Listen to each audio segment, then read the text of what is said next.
Corona lockdown ಅದೆಷ್ಟೋ ಮಂದಿಯ ಜೀವನದ ಮೇಲೆ ಪ್ರಭಾವ ಬೀರಿ ಕುಟುಂಬಗಳು ಬೀದಿ ಪಾಲಾಗಿರುವ ಈ ಸಂದರ್ಭದಲ್ಲಿ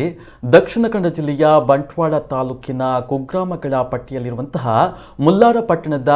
ಜಿಎಚ್ಎಂ ಫೌಂಡೇಶನ್ ಸಂಸ್ಥೆ ಮಾತ್ರ ಜಿಲ್ಲೆಯಲ್ಲಿರುವ ಬಡ ನಿರ್ಗತಿಕರ ಬಾಳಿಗೆ ಬೈತುಲ್ ಹುದಾ ಯೋಜನೆಯಡಿ ಆಶ್ರಯವನ್ನ ನೀಡುವ ಮೂಲಕ 4ನೇ ಆಶ್ರಯ ಯೋಜನೆಯನ್ನ ಅರ್ಹ ಕುಟುಂಬಗಳಿಗೆ ಹಸ್ತಾಂತರಿಸಿದ್ದಾರೆ.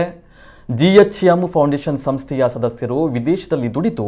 ತಮ್ಮ ದೈನಂದಿನ ವೆಚ್ಚದ ಅಲ್ಪ ಭಾಗವನ್ನು ಈ ಸಂಸ್ಥೆಯ ಮೂಲಕ ಬೈತುಲ್ ಹುದಾ ಆಶ್ರಯ ಯೋಜನೆಯನ್ನ ನೀಡುತ್ತಾ ಬಂದಿದೆ.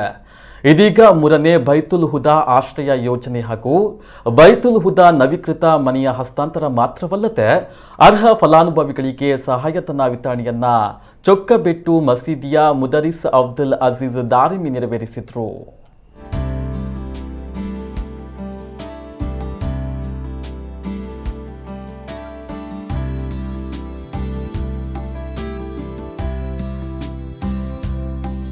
ಶೈಕ್ಷಣಿಕವಾಗಿ ಮತ್ತು ಆರೋಗ್ಯದ ನಿಟ್ಟಿನಲ್ಲಿ ತುಂಬ ರೀತಿಯಲ್ಲಿ ಸಹಾಯ ಮಾಡುತ್ತಾ ಬಂದಿದ್ದೇವೆ. ಈ ಬೈತುಲ್ ಹುದಾ 3 ಮತ್ತು 4 ನೂತನ ಮನೆ ಹಸ್ತಾಂತರದ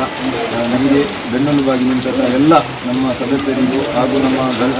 ಗಲ್ಫ್ ಕಂಟ್ರಿಯಲ್ಲಿರುವಂತಹ ಎಲ್ಲ ನಮ್ಮ ಸದಸ್ಯರಿಗೂ ದೇವರು ಆರೋಗ್ಯ ನೀಡಲಿ ಅಂತ ಹೇಳಿ ಈ ಸಂದರ್ಭದಲ್ಲಿ ನೀಡುತ್ತಾ ನಮ್ಮ ಮುಂದಿನ ಎಲ್ಲ ಕಾರ್ಯಕ್ರಮಗಳಿಗೂ ನಿಮ್ಮ ಸಹಕಾರ ನಿರಂತರ ಇರಬೇಕಂತ ಹೇಳಿ ಈ ಸಂದರ್ಭದಲ್ಲಿ